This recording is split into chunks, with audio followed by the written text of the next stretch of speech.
తొలి ఏకాదశి పండుగ శుభాకాంక్షలు మీ అందరికీ. గురువుగారు చెప్పినట్టుగా నేను గెలవలే, మా మలకాయికి ప్రజలు గెలిచిండ్రు. గురుగారు, మేము ఏ వాడకు పోకపోయినా,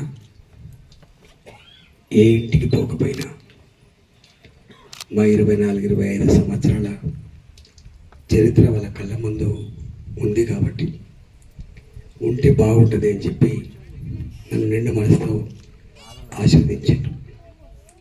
అందువల్ల గెలిచింది మల్కాజ్గిరి ప్రజలు, గెలిపించింది కూడా మల్కాజ్గిరి ప్రజలు మాత్రమే.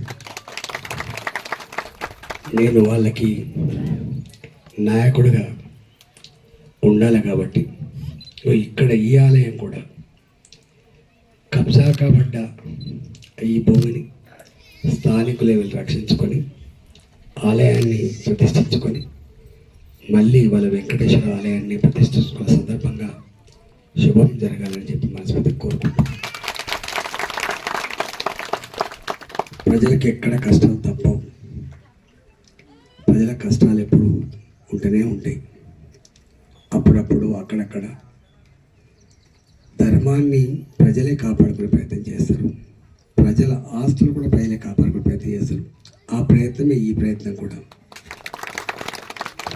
నాలాంటి వాడు తప్పకుండా దీనికి అన్ని విధాల తోడుగా ఉంటా అని చెప్పి మీకు హామీ ఇస్తాను.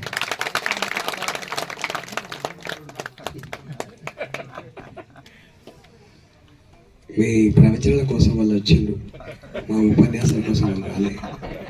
కానీ ఎన్నికలప్పుడు నేను కలవలే, నాకు ఆ భాగ్యం దొరకలే. నేను అదృష్టవంతుని. ఈ పిరిజాదిగూడ మున్సిపాలిటీ ఏమి లేకపోయినా గొప్ప మనసుతో వాళ్ళకు వాళ్ళే కథానాయకులై వాళ్ళే పోటీ చేసినట్టు, వాళ్ళే నిలబడ్డట్టుగా వాళ్ళే ఓట్లు వేసుకున్నారు. కాబట్టి నాకు మరింత బాధ్యత పెరిగినట్టుగా భావిస్తున్నాను. నాయకుడు దొరికే ఆశీర్వాదం అలంకారం కోసం దొరకదు, స్వార్థం కోసం దొరకదు, హోదా కోసం దొరకదు. మోడీ గారు నాకు తెలిసి ఎప్పుడు తన మొత్తం 10 సంవత్సరాల పరిపాలనలో నేను అనే మాట మాట్లాడు. వారు ఎప్పుడు దేశానికి సేవకుడిగా పనిచేస్తానని చెప్తారు తప్ప నేను నాయకుడు అనే మాట ఎప్పుడు చెప్పడు. అందువల్ల ప్రజలు ఇచ్చినటువంటి ఈ బాధ్యత సేవకుడిగానే పనిచేస్తాం తప్ప మేమే అనేటువంటి అహంకారం అయితే ఉండదని మేము మనవి చేస్తున్నాం. మా 24 ఏళ్ళ చరిత్రలో ఎట్లా ఉన్నామో, ఎట్లా ఎదిగినామో మేము ముందు మళ్ళీ గట్లే ఉండి మీ నమ్మకాన్ని వమ్మ చేయకుండా మీరు నచ్చే పద్ధతిలో ఉంటామని చెప్పి మీకు హామీ ఇచ్చిపోతున్నా. జనరల్గా కౌన్సిలర్లు అందుబాటులో ఉంటారు, ఎమ్మెల్యేలు మరింత అందుబాటులో ఉండే ఆస్కారం ఉంటుంది, ఎంపీలు అయితే ఆస్కారం, ఎంపీలు కలవరు. కానీ నాకైతే వేరే వ్యాపకం లేదు.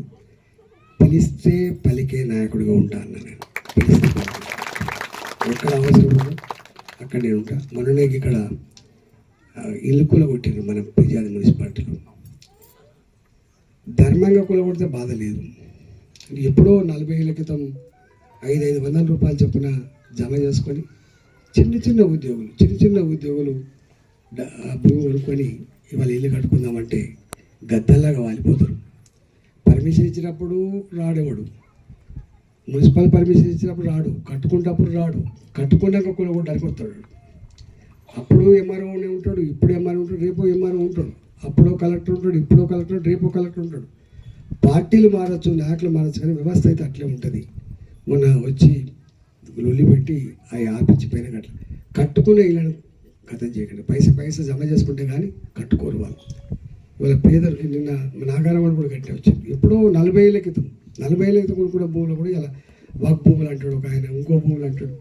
ప్రజల్ని ఎక్కడ వేధించినా అక్కడ నేను ఉంటా అని చెప్పినా తప్పకుండా ఉంటా. నేను విధంగా ఈ ఆక్రమణలు, దుర్మార్గాలు ఇట్లా జరగకుండా మాత్రం చూస్తాను. చివరగా ఒక మాట, ఇవాళ మొత్తం ప్రపంచంలో భారతదేశం వైపు చూస్తున్నది. ఎందుకంటే 140 కోట్ల ప్రజలు 140 కోట్ల ప్రజలు ప్రశాంతంగా ఉండడానికి కారణం ఏంటి? ఇంత గొప్పగా కలిసిమెలిసి ఉండడానికి కారణం ఏంటి? మనం చూస్తున్న చిన్న చిన్న దేశాలు కూడా యుద్ధాలు, అంతర్యుద్ధాలు, వాళ్ళ మధ్య యుద్ధాలు, సావులు, రక్తం మనం చూస్తాను. కానీ 140 కోట్ల ప్రజలున్న ఈ దేశం ప్రశాంతంగా ఉంది. మన పక్కకే ఉన్న పాకిస్తాన్, అటు పక్కకు ఉన్న ఇంకో దేశం, అవి ఏమైపోతుంది మనం చూస్తాం. దానికి కారణం మన సాంప్రదాయాలు, మన విశ్వాసాలు, మన సంస్కృతి ఎంత గొప్పదో దాన్ని పట్ల అర్థం కావాలి.